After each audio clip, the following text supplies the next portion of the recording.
Welcome to the Skylight Books Crowdcast channel, and thank you for joining us today for this discussion of Reflections of a Non-Political Man. This event is a collaboration between Skylight Books, the Thomas Mann House, New York Review Books, and 1014 in New York. My name is Hallie. I'm the events assistant at Skylight Books.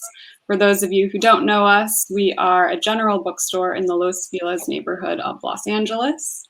You can find us at skylightbooks.com, and you can also very easily order a copy of Reflections of a Non-Political Man from us by clicking the button at the bottom of the screen that says Order Reflections of a Non-Political Man. Very briefly, you can submit your question for your questions for the audience Q&A for the speakers in the Ask a Question feature, which is also at the bottom of the screen, or right there in the chat to the right of the screen. Without further ado, Mark Lilla is professor of the humanities at Columbia University and a prize-winning essayist for the New York Review of Books and other publications worldwide. His books include The Once and Future Liberal, After Identity Politics, The Stillborn God, Religion, Politics, and the Reckless Mind, Intellectuals in Politics. He lives in Brooklyn, New York. Thea Dorn is the author of award-winning novels, plays, screenplays, and essays, and has been the lead presenter on the program Literarisches Quartett on German television since March 2020. Apologies. Most recently, she published the book Trost, Brief an Max with Penguin. Thea Dorn lives in Berlin. The conversation will be moderated by Edwin Frank. Frank was born in Boulder, Colorado, and educated at Harvard College and Columbia University.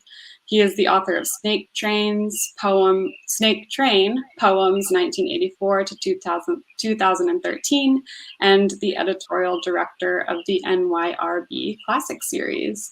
We're very excited to have these three here today for the discussion, and please join me in welcoming them to the stage.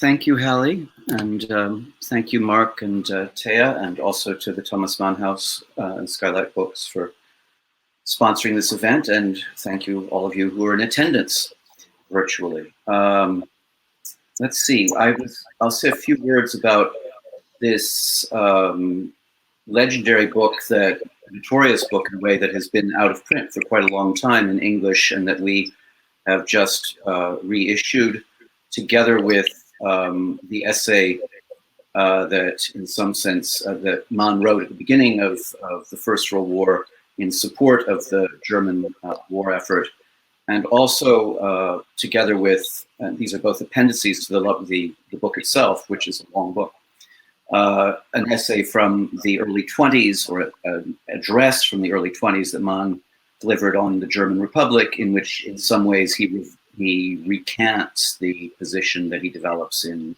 Reflections of a Non-Political Man. Mann was, like a lot of people, when the war, on both sides of the war, the First World War, when it broke out in August of 1914, exhilarated. He was thrilled. He had, his career was in, well, he had just done Death in Venice, which had been a great success, but he felt in many ways a bit adrift, and he was 39, and in some sense might even be said to be suffering a kind of midlife crisis. In any case, the war gave him a cause for excitement, and he wrote an essay called "Thoughts in Wartime," in which he voiced his full-throated support for the German effort and for the necessity of the war. This was followed shortly after that by, or a little while after that, by his brother Heinrich, also a novelist, very different and also quite a successful novelist, writing a piece about Zola, which was basically a criticism of the German war effort, in which he likened intellectual supporters of the war effort to supporters of to opponents of Dreyfus, to the anti-Semitic sort of in France at the turn of the century. Mann was outraged. Thomas Mann was outraged by Heinrich Mann's essay, and saw it as a real stab in the back, and his brother having at him. And he began to write compulsively defending himself and defending the positions that he had initially sketched in Thoughts during wartime.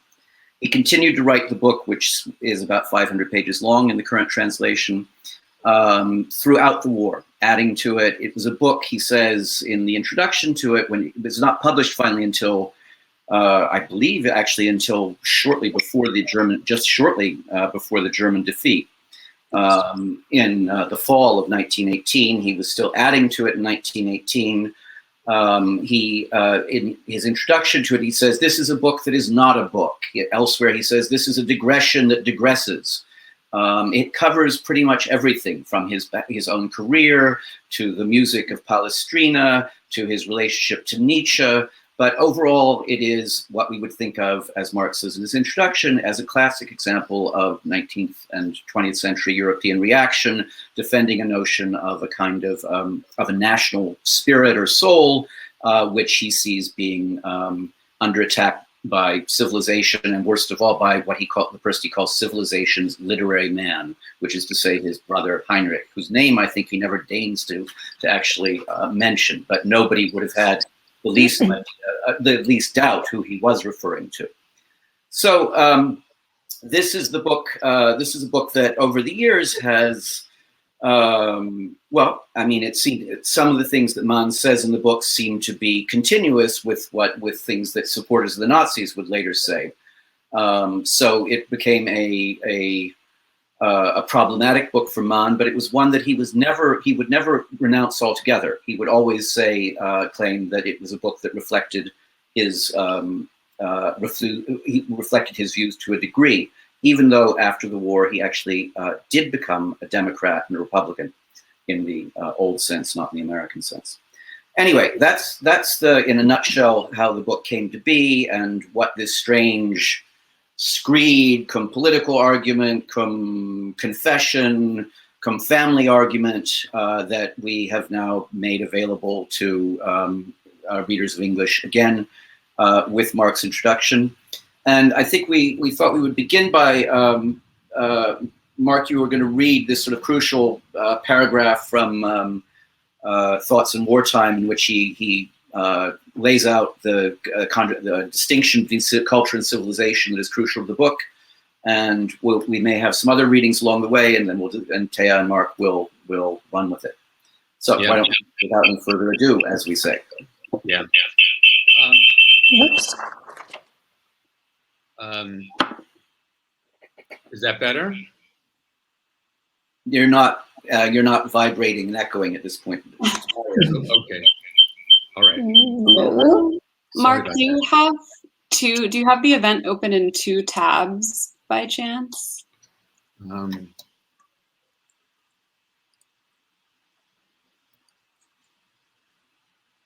I do, sorry. Is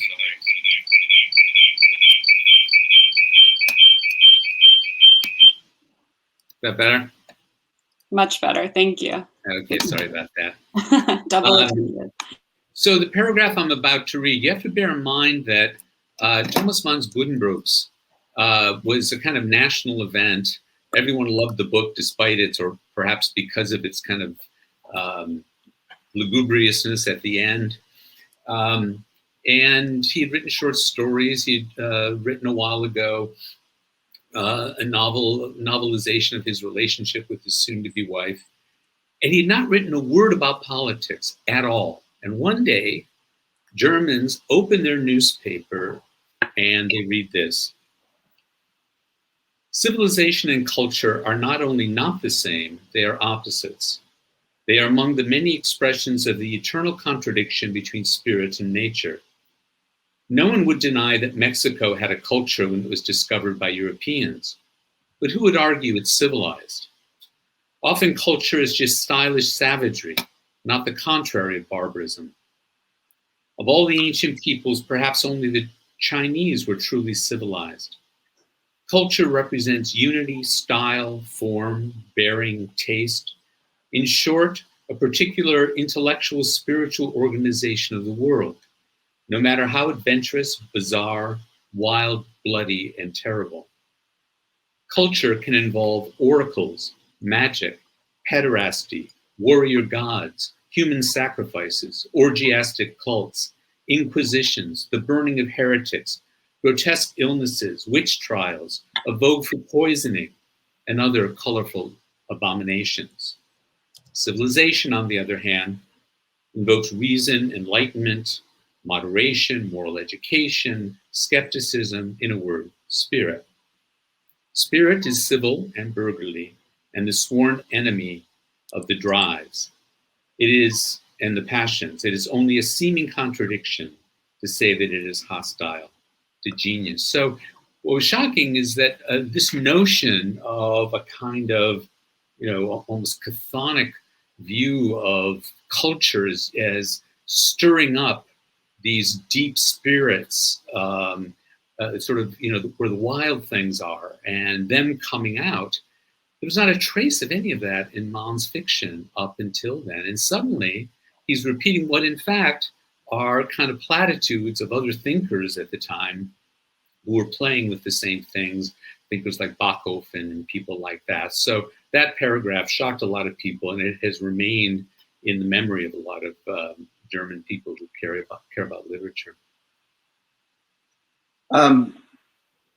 Maybe we should say a little more about how he develops the distinction in the course of the book, because he basically plays, riffs on it throughout the book. Well, essentially what he wants to do is portray this distinction, which was a bit of a commonplace then, but really took off during this period between culture and civilization, and portray the French as standing for civilization, for refinement, universalism, as opposed to the Germans who stand for culture, particularity, paradox, an awareness of the dark things in life. And then he wants to sort of project this distinction, which he sees as the distinction between himself and his brother. That is, that his brother is a kind of literat who writes a lot of articles about in praise of the revolution. Germany needs a democracy. That was not a popular view then at all. And himself representing culture. And then he projects it onto the war, right? And so you've got, in a sense, three layers going on. It's Germany versus France, Heinrich versus Thomas, and civilization versus culture. And at a certain point he writes, as I quote in my introduction, he writes that I've never been able to distinguish political relations from my own personal human relations. And so the book itself, once you read it, is, as Edwin was saying, this engagement with his brother, and it reads almost like like an exorcism, or you feel that you're in a psychoanalytic session, and the analyst is trying to get the patient to sort of find where he needs to go. And that's what makes it such an extraordinary book. It's stream of consciousness. It's about all of these things at once. And then afterwards, it's as if he's purged something and he really becomes different. I agree very much to what you say, Mark, but I would like to point at that this kind of thinking in opposition, it starts way before in Thomas Mann's work, I think. When you go back to his very successful short story novella, Tonio Kröger, we have a kind of a similar set of opposition. There it is the dark side, which is represented by that is not a coincidence, a Russian artist, Lisaveta. She is excessive, romantic, dark, mysterious somehow. And there's this Tonio Kröger, where already the name is indicating that there is a split in the soul of this Tonio Kröger, the Tonio part, which tends towards the dark, romantic side, and the Kröger, a very German name, the Kröger part, who is burgerly, who knows how to live well-ordered, in a way maybe even you might call it boring. So this burger in the eternal search of not being excessive, practicing moderation. And the end of Tonio Kröger, this fight between these two parts of Tonio's soul, is essentially, I would say, the fight within Thomas Mann's soul. So I think there's been the struggle between the dark side associated with the irrational, the excessive, with death, with the morbid thoughts, and the burgerly side, which is associated with rationality, with moderation. And so this starts already in Tonio Kröger. And as you said, in the Reflections, Thomas Mann essentially is on warpath. And as we all know, it doesn't make people wiser, but just more aggressive once they are on warpath. And I think he himself is on the very first page. Thomas Mann calls this book a military service of mind or so, which is a very hard thing to say about a book. So for me, the fascinating thing about Thomas Mann is how, in a way, I think his conflicts stay the very same throughout his whole work, from Tonio Kröger, I don't know if to Felix Krull, but definitely to Dr. Faustus. I think it's always variations. And I would like to, if you could explore this form of variations of this big struggle, as it's in the quote you read to us, it's basically the opposition between spirit and nature, I think he calls it. So on the one hand, the more conservative thinking, saying there is, the nature means a kind of submission to fate, embracing fate. And on the other side, this optimistic progress thought that humanity develops to the better and better, that humanity can brought to be better and better. And it's always the fight between those principles and where he stresses what's the right principle. And the problem for me of the Reflections is that he is very, very one-sided. I mean, Thomas Mann is a genius of dialectical thinking. And in Reflections, he takes sides. So it's just this Germany, Germany, Germany, culture, culture, culture, which he himself knew is very one-sided, and he's not up to his own reflection niveau in Betrachtung. It's certainly a book full of contradictions, in that it's an absolutely immoderate defense of however, I mean, of the German war effort, because it's a defense of the Bürgerlich. And here we can go to the title with, you know, what does it mean to be a non-political man in his idea? It's not an obvious, what is a non-political man? It's actually in some sense his own coinage, isn't it? Yeah, it is. But he has trouble sort of fleshing out and being consistent with his notion of the Bürger. In Tonio Kröger, there are these two sides, but it's all, the Russian painter doesn't represent, the household demons in Greek cosmology or anything like that. She's a painter. He goes up to her studio, they have tea, and she looks at him kind of ironically, and then she says wonderfully, "You are bourgeois manqué." Saying essentially, it's like in the Magic Mountain, you have a little moist spot in your lungs. That he's not, it's not clear if he's someone who's not a burgher trying to be a burgher, or a burgher who is trying to be the artist that he isn't. And as Thea said, it's left very open. You hear both of these voices throughout. And then all of a sudden when you get to the Reflections, he somehow wants to wrap this up with the burgher. And by the end, what he does, he distinguishes the burgher from the aesthete, and he calls his brother the aesthete, until the last few chapters where he says, well, actually, we're both aesthetes, but there's a good aesthete and a bad aesthete. Sometimes the burgher is, the kind of classic picture of, the family at night listening to Mahler after their dinner and drinking Rhine wine.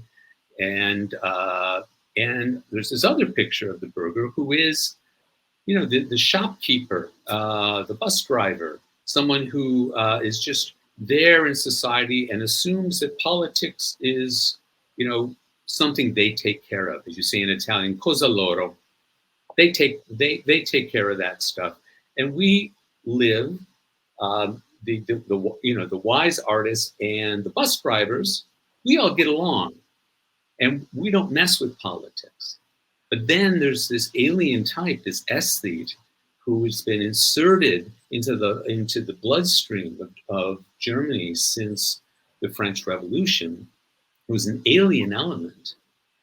But at the same time, he knows he's an aesthete, right? And so it's watching him trying to cope with these contradictions within himself that, for me, becomes the psychological drama of the book. I think one of the problems with this book is that if you really start trying to find out what Thomas Mann is attacking or what his objection to this notorious term of democracy, which he obviously does not want to have as a form for Germany. And I think there is a shift. It's at least, I would say, 3 different things what Thomas Mann is objecting to democracy. And that is very confusing because some of the points I could agree and some are, yes, devastating if you take them serious. So there's one strand where you could think that Thomas Mann is indeed rejecting the idea of civil rights. Sometimes he sounds like that when he's speaking, for example, of the truly Germanic obedience to fate, or he states proud obedience seems today to be something specifically German. So that is like an echo of what his Bruder Heinrich has described in his famous novel Der Untertan. So I don't know how it's translated, the loyal subject, or I don't know what the English translation would be. So the German Der Untertan. So there is this where he obviously wants to say the Germans will never become democratic because the Germans feel best, they are natural when they are obedient. So that's one strand of what he's objecting to democracy. But then there is another very, very confusing strand, and that sounds like he's rejecting more, how to put it, a Jacobin virtue state. That's what he is somehow saying, that's what essentially what democracy is. And there he's talking about Rousseau and Société du Contrat, and there he seems to be pointing at the phenomenon that democracy in itself seemed to have this tendency, paradoxically, to totalitarianism. The moment it becomes, how does he call them, the Tugendbolde, what's the English? I think he translated it with paragons of virtue, or so. The German word is der Tugendbold. So this type, let me see if I find where he says it's basically those type of people, they have no humor, they are righteousness from morning till night. I mean, maybe we know all this type, so we should talk about Thomas Mann's problem with this idea of Jacobins in a democratic state. So this is one strand. And then I think the most important, and for me most interesting strand, is his attitude towards the idea of eternal, excessive, the possibility of social progress, where he's skeptical. He has, and that's for him the artist's position, saying there is in the realm of human affairs, there might not be progress. Progress we do have in the technological field or in the technical field, no doubt about that. But Thomas Mann, and that's definitely a conservative position to say, who are we to say that our state is more progressive or better compared, let's say, to Athens or to a certain form of enlightened absolutism. So I think that's 3 completely different strands in the reflection. And I would like to know if you see it similarly, or if you would even add a 4th or a 5th or a 6th strand, or what is your interest? Why did you write this introduction to this book? So you think there is a line which could be drawn from these reflections to today? Because for me as a German, I really wondered why this book came out now, in the US, because here it's still more like a book for the poison cabinet, so you don't necessarily would do a re-edition of Betrachtung eines Unpolitischen those days. So I would really like to know if maybe, if I read your introduction correctly, maybe this trend with the Jacobins is what is interesting you?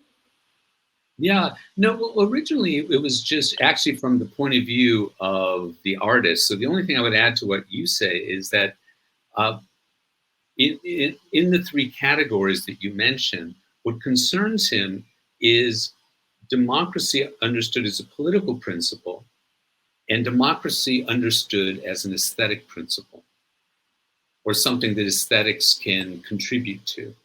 And so your first model of democracy is human rights, the rule of law, participation, and essentially I would say a kind of pluralism.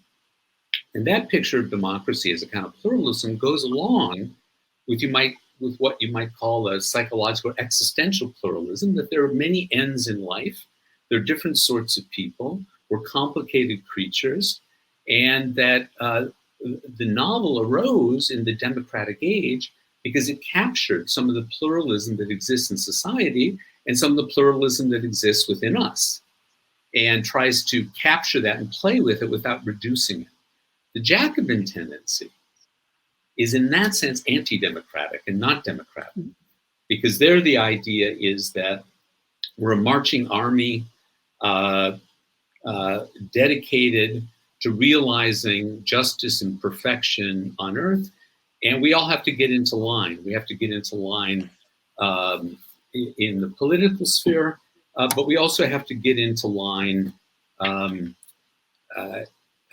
culturally, so that our art is meant to serve whatever this political project is. And that's the mistake that Heinrich made. And so let me just read a few sentences from where he talks about the Jacobin. And it's a passage that for me had tremendous contemporary echoes.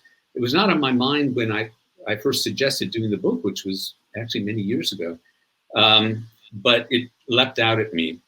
This is Thomas writing. The outlawing and expulsion of those who disagree is completely consonant with his concept of freedom, that is the Jacobins.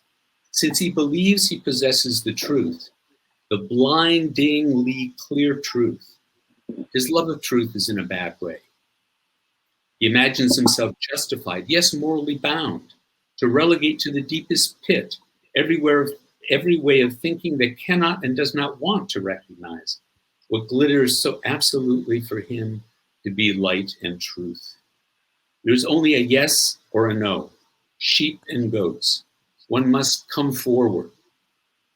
Tolerance in delay would be a crime.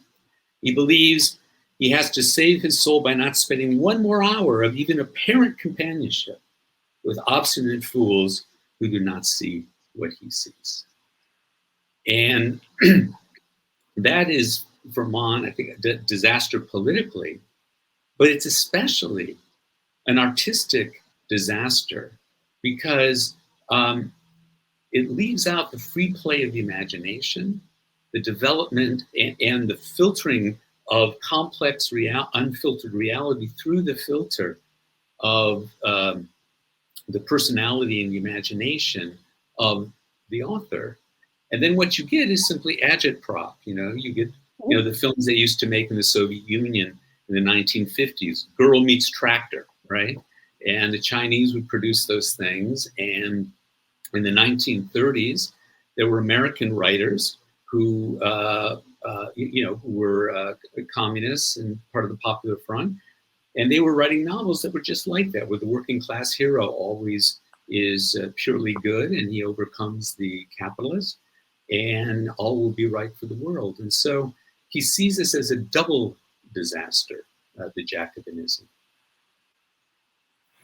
An interesting thing, and again, one of the odd things that seems fascinating about the book, but also disproportionate, is that Mann says repeatedly throughout the book, what would it mean for Germany to lose? It would mean the end of music. Finis musica, he uses a Latin tag all through, which is why we have a piano collapsing on the front of the cover of our book. But that, I think, speaks to what you're saying, the degree to which he's trying to figure out an artistic position in this. It's uncomfortable because in order, for him to say it would be the end of music, people are dying in the trenches daily in unspeakable numbers. And Mann is sort of sitting in his study worrying about the end of music. And in that sense, the blindness of the book, and frankly, the self-involvement of the book, because, well, Thomas Mann was a supremely self-involved man, but that are unmistakable and slightly and weird, and in some sense disturbing. But on the other hand, at the same time, a vision of art which I think still is relevant and which actually finally takes shape in The Magic Mountain is emerging as he struggles with this book that, as he says, doesn't take any form, that is formless and is in a way. So it would be interesting to talk about this book's relation, perhaps in relation to music, which after all figures prominently in Buddenbrooks with the death of Hanno, who was killed in effect by Wagner.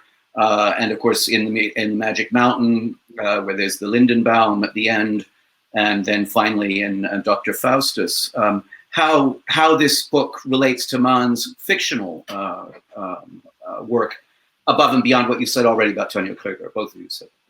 Yeah, well, I have to confess that I love music, but I hate music talk, and that's why I can't bear Faustus. And at that moment, I feel like I'm musikalisch unmusikalisch, as the Germans say. I'm not musical. So maybe Thea has some thoughts on that. I mean, that is a very interesting thing, because in a way, I think the split or the ambiguity is in Thomas Mann's notion of art itself. So, I mean, one of the more funny parts of the Reflections is when he's arguing strongly or attacking the Zivilisationsliterat, the civilization's literary man, and he's calling himself, I'm more a musician.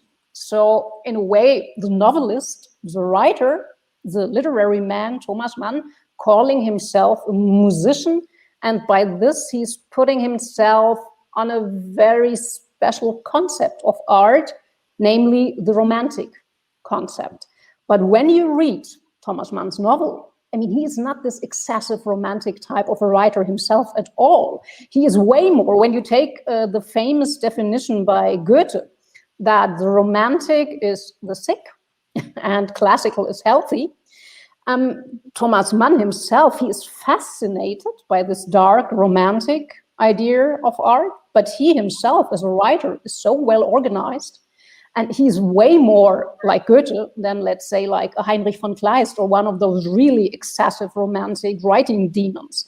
He's nothing like all of that. So we have again and again, it's really like in one of those Russian puppets you can come to, it's always repeating itself, this ambiguity and this. So it's in art.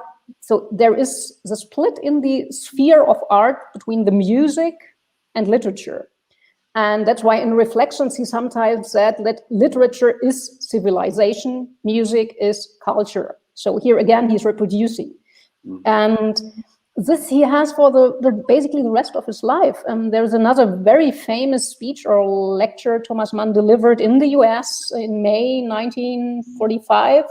Library of Congress in Washington, and this famous lecture, The Germany and the Germans, where he tried to explain, I would say to himself, but above all to the Americans, how the German disaster, the German crimes were possible. And there he blames, in a way, music. He says the German soul is essentially a musical one, meaning it's not rational.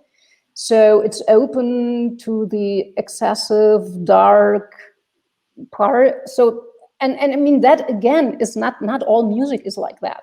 So in a way, Thomas Mann is always, he has this tendency to equate the romantic, the music, the art, but you can always say it is too simple, because not all art is music. Not all music is romantic. So, and I think this is it starts in Tonio Kröger, and this goes all the way to Dr. Faustus, where he's, and the point is Thomas Mann is always brilliant when he's playing out the ambiguity. And he is always, not always, he is mainly in the reflection, he gets into trouble when he starts taking sides and is absolutizing the one side. And then he starts, pardon, but really sometimes telling nonsense, like, that all art is somehow music, so which includes that he himself is more like a musician than a literary man. But yeah, and what we can learn till today from Thomas Mann is really this thinking in ambiguities, and there he's getting to something, I would say. I mean, that music is in a way the less rational form of art than literature, especially in the novel. Maybe with lyrics, with poetry, it's a different story. But especially, as Mark said before, the novel is essentially a form of art of 19th century, and it lives from the multi-perspective of things. So that's why Thomas Mann admired Turgenev so much, and said the big mastery of Turgenev is not just having one point of view or telling a story from one point of view, but defending the principle that whoever talks in a dialogue is right. So, and that's basically what Thomas Mann is doing in Magic Mountain himself.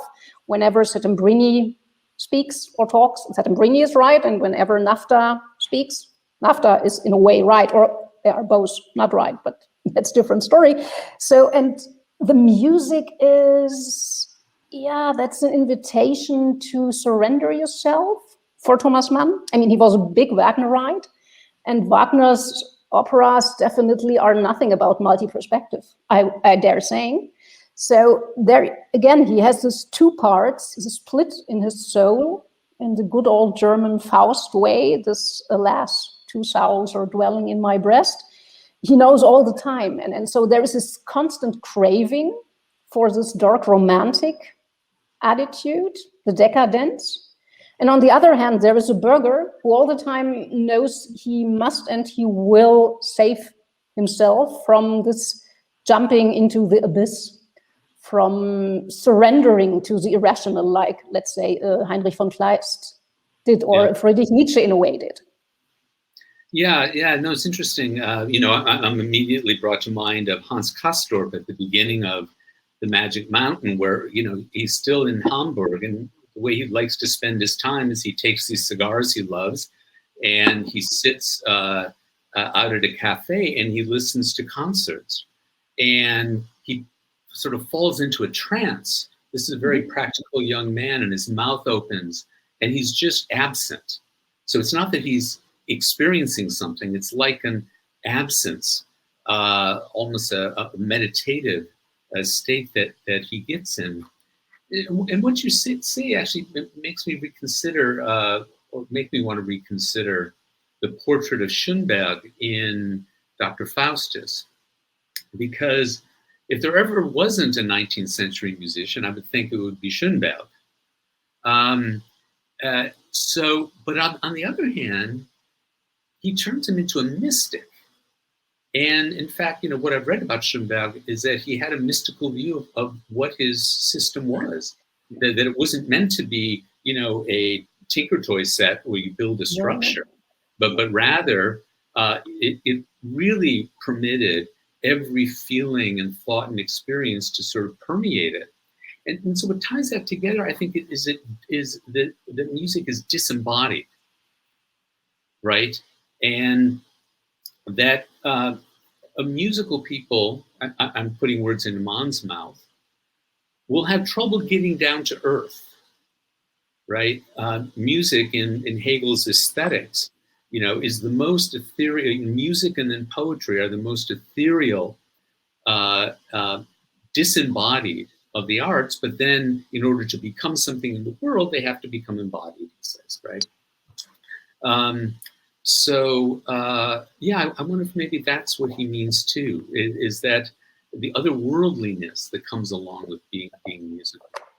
I think it's even more dangerous. Allow me, I'm in no position to translate this because it's so complicated. I only have the German version, but I hope that most of you will understand German, and maybe, Mark, you can translate it roughly for the not German-speaking audience. This is a very famous quote, what music is, from this 1945 speech Thomas Mann gave at the Public Library on Germany and the Germans.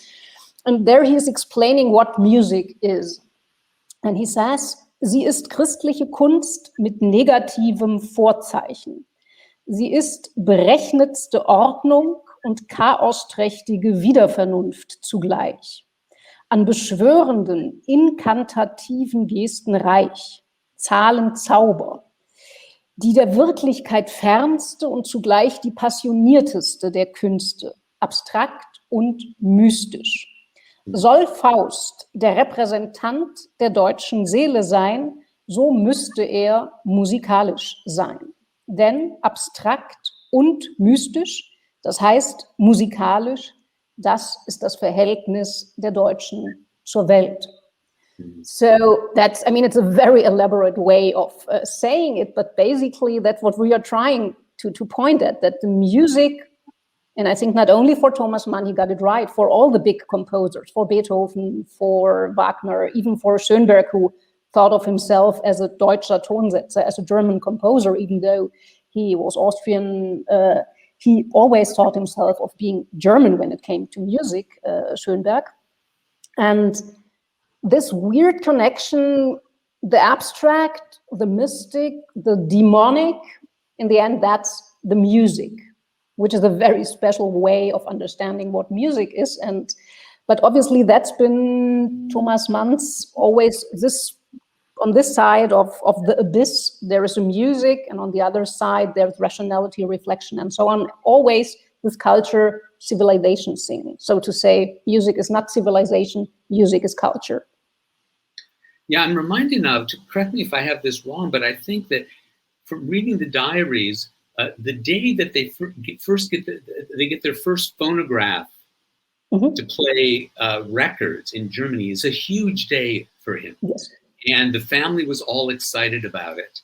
And they would gather and they would listen to the records, and he gets his first set of Wagner and all the rest. And then one of the questions he has after, he's caught abroad in 1933. And the question is what to get out of there. And he wants to get his phonograph record out, phonograph player out. So he's not separated from this very precious object of his. And it becomes very palpable in the diaries as you watch him listening and reflecting on his listening, how crucial this was for him. I think it was his heaviest drug, probably. I think this Wagner was really essentially his main drug. So he got really high on listening to Wagner. It's interesting that music in the book is associated, and indeed the German cause, with life. Again, one of these anomalies in that here is a war which is causing a great deal of death, but in fact, it's, and in the Magic Mountain, where he reworks so many of the themes, the Settembrini Nafta debates are in a form a remaking of the Heinrich Thomas Mann debate. Only in this case, actually, Settembrini, who represents in some sense the Heinrich position, is given perhaps the more humane, is seen as the more humane of the two actors. The other thing, of course, is music is life, but music is also in all the works, starting with Hanno listening to the Liebestod, associated with death, as you've both been saying, and indeed at the end of the Magic Mountain, Hans Krosdorp, who is the essence of the Bürgerlich. I mean, that is in some sense what he figures in that book too. He's trying in some way to figure out what he meant by the Bürgerlich before, but we have to remember that actually at the end of the book, Krosdorp goes off to war, just as Mann goes off to war at the beginning of this book, albeit so. Anyway, it's interesting how he reprises these themes, and in a way sort of musical how he reprises and reworks the themes from one book to the next.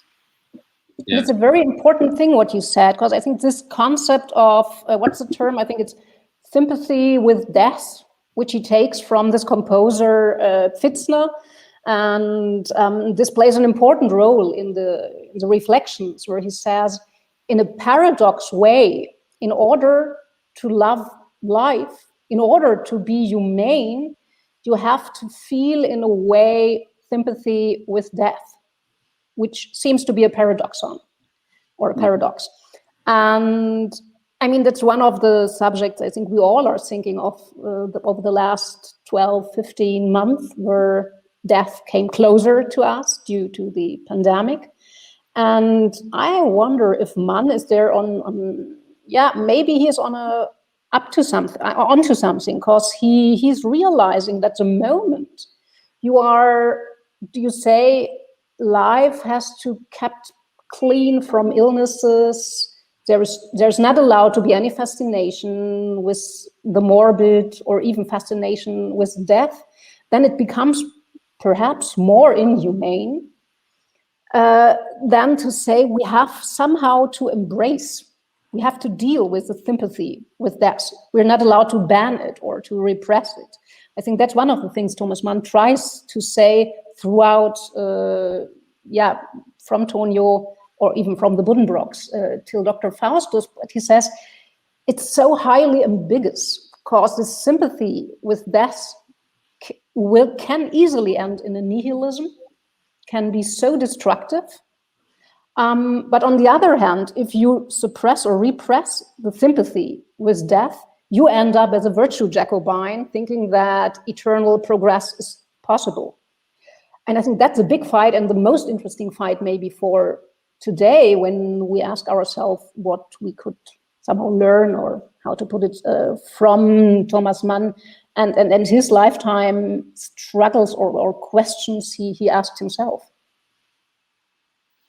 Yeah, don't you think, though, that even within Magic Mountain and then from then on, part of the challenge is for him overcoming this sympathy with death? That Hans Krosdorp in the second half of the novel, and this is in the conversation with Settembrini, who, when he hears this phrase, sympathy with death, just loses it, right? Mm-hmm. It's very rationalist Italian Enlightenment figure. And I guess I read it, and I guess I read it as a shift from sympathy with death, which is an aesthetic experience, to a respect for death and mortality, which is not the same as the attraction to the morbidity of it. Early in the novel, he sees his grandfather in the casket, and the grandfather has this old ruffle on, from the being a mayor or whatever he was in the town, and isn't that part of the problem with Adrian Leverkühn, that it's this sympathy for death that is kind of a problem? But maybe I'm trying to systematize and clean Thomas Mann up at the end and say, well, he learned his lesson, and after the war he became a good little burger. I don't know. Maybe. Yeah, I mean, he wouldn't be the great writer he was if it were as simple to answer. There are a lot of things that are in favor for you reading of him. I mean, there is this very famous scene in the Magic Mountain when Hans Krosdorp is getting lost in this blizzard.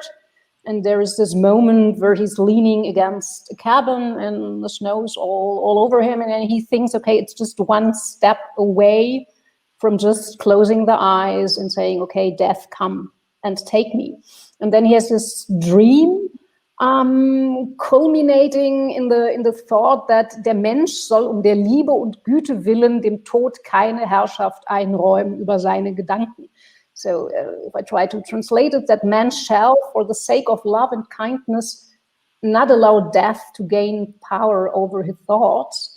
So that is essentially the pro-life, not in the American sense of the word. So that's essentially the against death, pro-life, humanistic approach in the Zauberberg. But still, then we do have the end. What do we make of Hans Krosdorp going with the Lindenbaum in his ears to World War I? So I would think it is more ambiguous. It's not as easy that you could say he finally, I mean, Thomas Mann himself tried to clean his work. I think it's a lecture on myself he gave in the US in 1940. It's autobiographical, where he says in a way that the Magic Mountain was a cleaning process, where he finally got rid of these nihilistic tendencies in his writing, thinking. I'm not too sure about it, I have to admit. I think, and that's what makes him the great artist. So I would say if he would have become a Zivilisationsliterat himself, if he would have forgotten those dark, demonic, or not forgotten, if he really would have suppressed this dark, the sympathy with death side, I think he couldn't have been the writer any longer he was. I think what he recognized is that the sympathy with death, it belongs to the realm or to the sphere of art, but definitely not to the realm of politics. There it's devastating. Then you get terrorists like NAFTA, or terroristic characters like NAFTA, or in modern terms, you literally get suicide bombers if you embrace death and say, I mean, that's one of the jihadist parole to say, we love death, you love life. So, oops, I think we lost Mark. He seems to have a problem with his wireless, but shall we wait till he comes back, or? Well, I'll just say, in relation to what you just said, to keep the ball rolling for the moment while he reconnects, that the civilization and culture distinction with which we began is really behind Krosdorp's dream when he falls asleep in the snow, and he has that vision of ancient sacrificial practices, which is contrasted in his mind with the white and gleaming Grecian classical city. So that I think you had said, why this book, why now? Not only do I think this book reveals the incoherencies within Mann, with which Mann struggled and so fashioned his art of ambiguity in the most clear way. I mean, this book is tortured in its way, and lacks a sense of proper perspective all the time. But that torment is in some way underneath the more finished and polished and art that later comes. But they're the issues, the struggles that I think mark our society today. And in the last 2 decades, I think that the issues that troubled the beginning of the 20th century, I think we begin to see are troubling the beginning of the 21st century again too. And so in that way, this book is timely, or I guess in the old Nietzschean sense, untimely, in that it continues to address us from its vantage. Maybe Hallie can help us with the getting Mark back. Yeah, I have invited him back on, so I'm just waiting for him to accept. I wonder if his computer ran out of battery or something. We hope he's not in a blizzard. We could also, while we wait, perhaps there are probably some questions for you, Thea, so we could perhaps take some questions. We'll wait a little bit more, but then otherwise. Yeah, let's see. We have no questions yet, actually. So all of you out there, I know you have questions.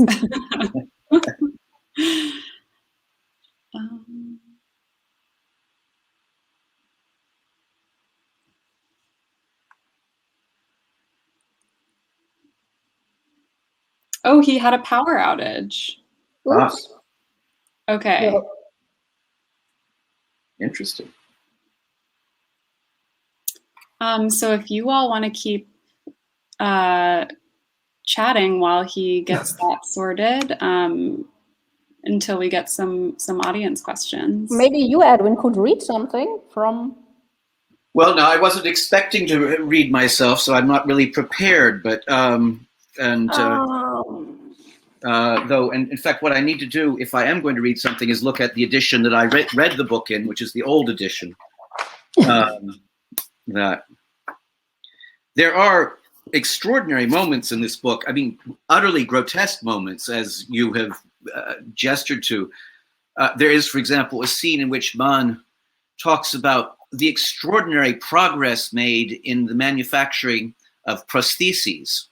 So much so that the German soldiers who have been wounded and lost their eyes, who are in the hospital, out of jubilation and playfulness, bombard each other with their glass eyes. Yeah, that's one of the more grotesque scenes. Yeah, I remember that one. Hi, Mark. Now we have Mark back. Good to have you back. Hi, Mark. All the electricity went off in my apartment for 45. No. The suspense. We have some questions now, so I knew they were out there. So if we want to go for that. Marco is wondering, could you tell us something more about Mann's fascination with Turgenev?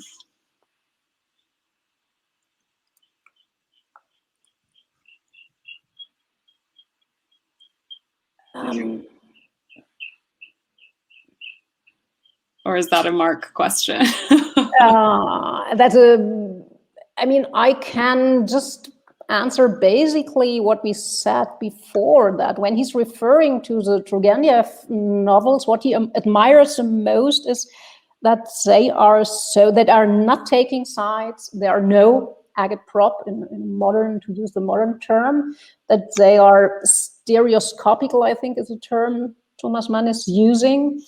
That he says, and that's something that the contemporaries of Turgenev thought is, or at least his critique thought is not right about his novels, because he was not taking side in the struggles between nihilists and reformers and what was going on in Russian society. So, and that's exactly what Thomas Mann admired, that Turgenev as the writer, as the poet even, I mean, even though he's been a novelist and not a poet in the strict sense of the word, that he is a true artist by not taking sides and telling his stories in this stereoscopical way. I think that's, but maybe you, Mark, could add something. We are at the question what Mann's fascination with Turgenev might have been, and I try to explain this point with a stereoscopical kind way of telling characters and stories and not saying this is right and this guy is wrong. Yeah. I think that, there's one way of being impartial as a writer or as a journalist, and that's to make everyone boring and non-threatening and to say, well, in fact, these are just different perspectives on life. But Turgenev does the opposite, that he plumbs and plumbs and plumbs the nature of Batsarov, this kind of odd, kind of revolutionary figure, nihilist, but in fact not in the end. The relation between this landowner and his son who kind of follows Batsarov around. And it's that by plumbing deeper and deeper into the characters, it's not so much that you have moral sympathy for them. It's rather that you see, well, two things. You see two things. One is just how hard it is getting through life and how complicated it is, but also how people's political stands are in fact informed by all these other things in their lives. That Batsarov is, for those of you who haven't read it, is actually a doctor, and he ends up at the end of the novel getting sick by treating someone, maybe at typhus or something like that. It's been a long time. They all have dramas with their parents, Batsarov does, and suddenly you just look at the situation, you say, my God, how do we get through any of this, right? And so, but by giving a kind of thick sympathy for the human situation, it becomes much harder just to peg someone as a reactionary or a nihilist or anything else. But by not flattening, but by thickening everything. Do we have other questions? Thank you. Yeah, our next question is from Bob King, who is asking, how did Mann adjust to or consider American society in the 1930s and later? Yeah, well, he has kind of commonplaces. There are commonplaces about America in Reflections, including racist ones, about seeing black soldiers in in Europe. And, he says that, need I say more? Is there any more decadence than that? And he doesn't say more, but for him, this seems to be, just a terrible thing of what America represents. And then he goes, and not only does he appreciate the fight against fascism, he appreciates the fact that he arrives there, and very early on, during his first trip, it's like the second day, he gives a speech at Madison Square Garden, which is packed. There's something like 5,000 people outside. And so his picture of what America is just changes. He's in New York. All these people have read his novel. All of them care about what he has to say. And then the next stage is he goes to Los Angeles and he discovers the movies. And he loves Walt Disney. He saw Dumbo twice. And so he also developed this kind of, got this kind of lightheartedness. He never acquired it. But he also saw this kind of playful side. And then actually the last chapter is when the FBI comes looking at him, beginning with his children, because they were involved with Bertolt Brecht and other German emigres around the left and communists. And so first the FBI is very suspicious of the children, then they go to him, and then he makes this fateful decision to visit East Germany to receive the Goethe Prize in Weimar, which is, I think, 1953. At that point, the right wing and even the liberal press goes after him in this country as saying that he's the worst fellow traveler in America. And he thinks he's seeing, a movie he's already seen. And he leaves and gets to Switzerland and dies, not long afterward. I think I mentioned before that the book we published includes the essay in which he revises his opinions and becomes, in some sense, an open Democrat. I think one of the things that helped with that is that during the inflation, Mann was largely supported by a New York newspaper for whom he wrote a monthly column, and so he got hard currency in the form of dollars. And I think that may have had some influence on his attitudes towards America. Yeah, and he also discovered Whitman, and so he discovered someone who he compares him to Novalis, and he turns him into a kind of German romantic and homoerotic, which is very daring in this lecture on the German Republic. But he's able to appropriate part of America this way by, trying to draw him into the romantic pantheon. And I think his personality, he probably was way more adaptable to even maybe not American way of life, but to some forms than, let's say, Adorno or Arnold Schoenberg. I don't know if you know any similar episode. I mean, one of my favorites, the German immigrants in LA, there used to be obviously a garden party somewhere in Pacific Palisades by some American charity lady. And this charity lady is approaching Arnold Schoenberg and saying, "Oh, Mr. Schoenberg, I love your music." And so being ordinary nice. And what is Schoenberg answering? Schoenberg is answering, "Ma'am, my music isn't lovely," which is a very German way to react. And I don't know if there are similar, I don't know them. Please tell if you know. Are there similar episodes with Thomas Mann? I don't think so. I don't think that if she would have said to him, "Oh, Mr. Mann, I love your books," I doubt that he would have answered, "My books aren't lovely." I don't know. Yeah, no, but I have a story about Adorno that makes the contrast. I saw this somewhere. It was a letter that when Adorno goes to New York, he and Horkheimer moved the Institute to New York, and he's writing to someone in Germany, saying, "Oh, I can't stand." He was such a gloomy Gus, Adorno, and he wrote to someone saying, "I get on the subway, and you can believe it. Can you believe it? They're whistling Beethoven in the subway," and I'm thinking, wow, they're whistling Beethoven in the subway. That sounds pretty great, right? And I think Thomas Mann had more that attitude than Adorno's. Mm-hmm. Mm-hmm. Thank you. Our next question is from Tom, who is wondering, how was the, quote, old translation of the Betrachtungen, which I believe is this book, received in the US, and does it differ from the reception today with the new translation? Well, we should correct by saying this is not, in fact, a new translation. The old translation is only about 25 years old, maybe 30. And I think the translation really is quite adequate, but it certainly hasn't changed from what it was, and it's the same old translation.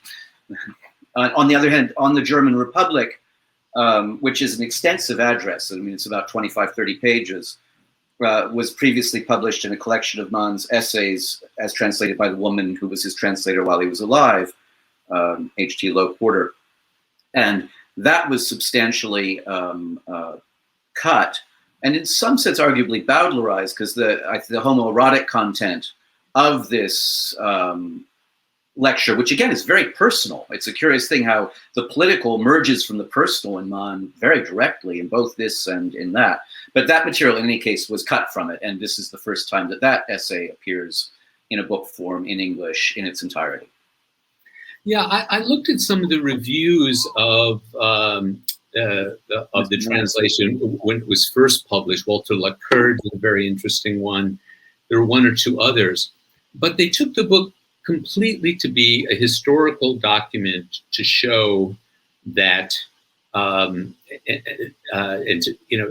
as a piece of evidence in the claim that it was because of the non-political or anti-political atmosphere in Germany and the idolization of culture that the German elites did not step up and defend democracy.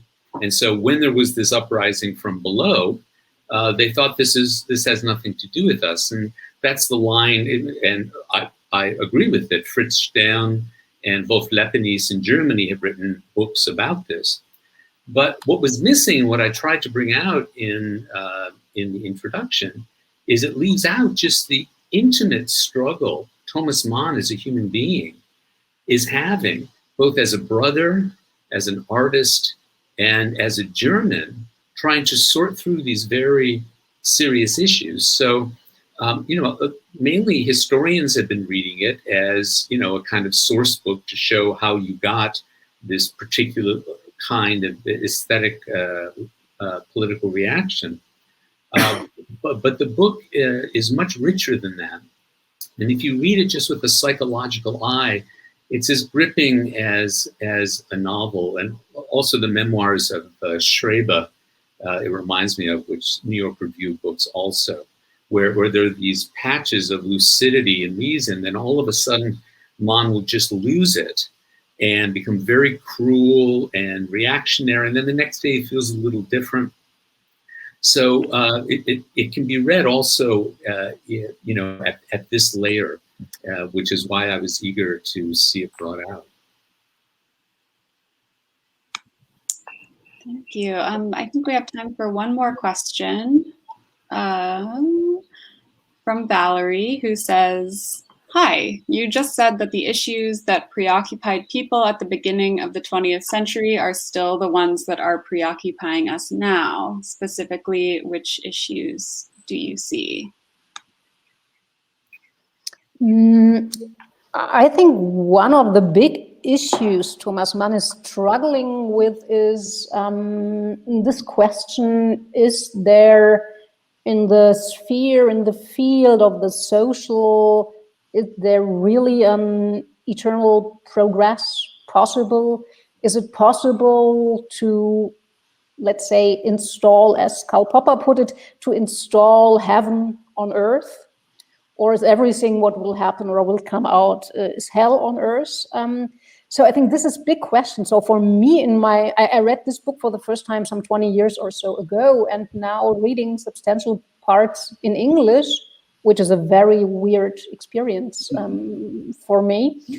I really was astonished how many, in our European meaning of the word, liberal pages and passages are in this book, because I always thought this book to be like 80% toxic and just some clear-sighted parts. And by rereading it now, especially those parts about the dangers of this Jacobin paragon of virtue spirit, and how aiming at the best, how a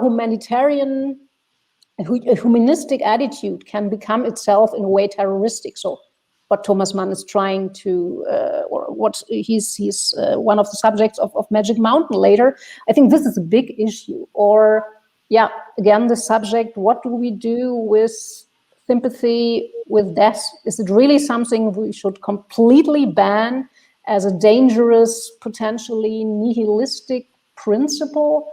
Or isn't it possible to serve life without a certain amount of sympathy with death?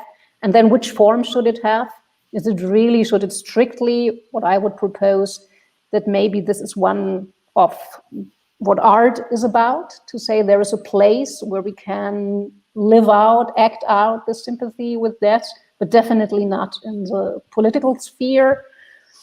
And so I would say there are at least 2 or 3 very important subjects or struggles Thomas Mann is dealing with, which are very actual 100 years later. Yeah, no, I agree with actually all of that. That was really well put. I would only add one more thing to that for me. And that is, I also had in mind when I was writing the introduction,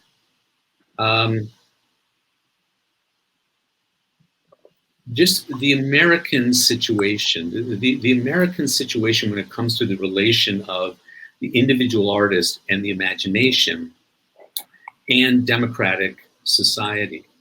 I think historically it's been very hard for intellectuals, artists, writers to somehow create a space for themselves that where the demands of morality cannot penetrate.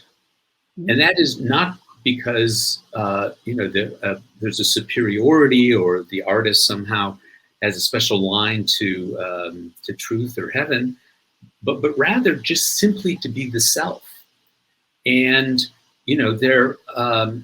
and here's where I think it can become quite contemporary, that at the end of the 19th century and the early 20th century, the only way for an artist to want to be able to develop his or her art without these pressures was to leave the country. That's why they went to Paris. That's why they went to other countries. There's a kind of moral babbitry that is always just below the surface in America. And the moment an opportunity comes to have to not think about art itself and beauty and death and these hard questions, and instead you can go on a moral crusade, you don't have to think about those deep existential questions. And I think we're living in that kind of period now. It actually quite makes me sad to see so many writers and essayists and artists simply jumping on a bandwagon, political bandwagon, which might be in political terms and morally a good bandwagon to be on, and forgetting themselves. It's very easy as an American artist to forget yourself. What is your particular imagination, your particular take? It's very hard to be an individual in America, actually. Those who talk about conformism in America are absolutely right. But to be an army of one with your vision of the world is very hard.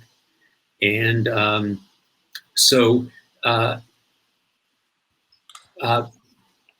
one can see in Mann's critique of Heinrich, I think, something that has an American equivalent. And it's not just today, but at the turn of the 20th century, these moments where there's a kind of moral suffocation and people feel they need to get out. I'll add to that. by the way, that one of the ironies of the book is that it's both a critique of jumping on a moral bandwagon, but it's also an example of somebody jumping on a moral bandwagon. So, you know, I mean, that's right. That's right.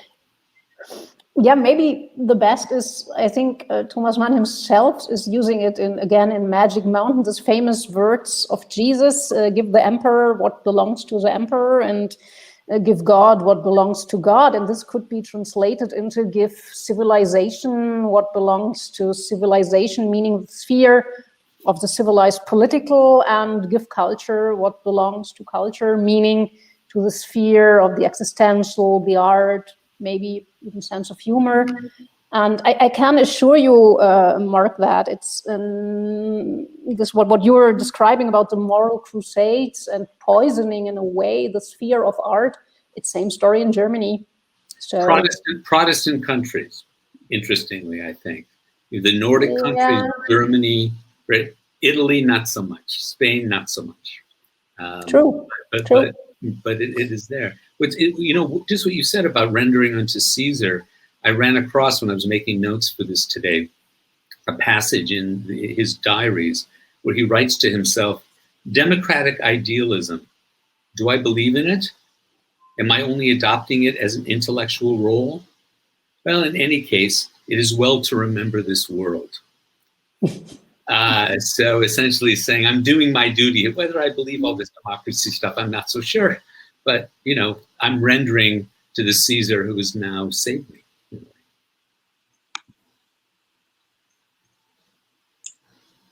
Thank you so much. I just want to thank all three of you, Edwin, Thea, and Mark, for being here today, and our partners as well. Thea? Yeah. Thank you. Yeah. The new edition is beautiful. It's really stunning. Highly recommend everyone get one and read it. Yeah, do you have any final thoughts or questions before we say goodbye? Buy the book. Okay. Thank you all so much, and thank you to everyone who is here as well. Yeah, next time we do this, it'll be in person, I hope. So definitely. All right. Bye. Thank you. Take care.